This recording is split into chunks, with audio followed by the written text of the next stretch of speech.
Iran ప్రోత్సాహంతో ఉండేటటువంటి Yemen, Lebanon, పాలస్తీనా ఈ 3 చోట్ల వరుసపెట్టి ఇజ్రాయెల్ దాడులు చేస్తుంటే ఈ దాడుల దెబ్బకి భయపడిపోతున్నటువంటి జనం పారిపోయి ఎక్కడికి వెళ్ళి తలదాచుకోవాలో తెలియక ఇరాన్ ఏమో వాళ్ళ పక్కన లేదు కాబట్టి ఆ పక్కన ఉన్నటువంటి సిరియాకి వెళ్తున్నారు.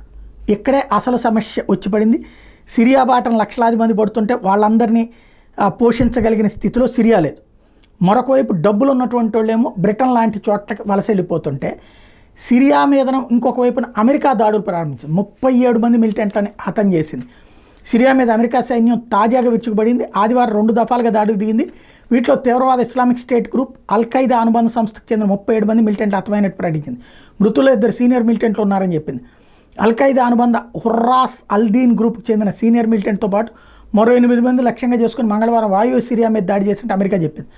సెంట్రల్ సిరియాలోని మారుమూల అజ్ఞాత ప్రదేశంలో ఉన్న ఐఎస్ శిక్షణా శిబిరం మీద ఈ నెల 16న పెద్ద ఎత్తున వైమానిక దాడులు నిర్వహించారు. ఈ దాడిలో 4 సిరియా నేతలతో సహా 28 మంది మిలిటెంట్లు హతమయ్యారు. అమెరికా ప్రయోజనాలతో పాటు తమ మిత్ర దేశాల భాగస్వాములకు వ్యతిరేకంగా కార్యకలాపాలు నిర్వహించే ఐసిస్ సామర్థ్యాన్ని వైమానిక దాడి దెబ్బతీస్తుందని సైన్యం చెబుతోంది. 2014లో ఇరాక్ సిరియాలను చుట్టుపెట్టి పెద్ద భూభాగాన్ని తమ ఆధీనంలోకి తీసుకున్న అతివాద ఐఎస్ గ్రూప్ తిరిగి రాకుండా నిరోధించడానికి సిరియాలో సుమారు 900 మంది అమెరికా దళాలు ఉన్నాయి. ఇవి ఇరాన్ మద్దతు గల మిలిటరీ గ్రూపులు ఉన్నటువంటి వ్యూహాత్మక ప్రాంతాలకు కొద్ది దూరంలో ఉండేటప్పటికీ వాళ్ళనే లేపేసింది ఇక్కడ అమెరికా.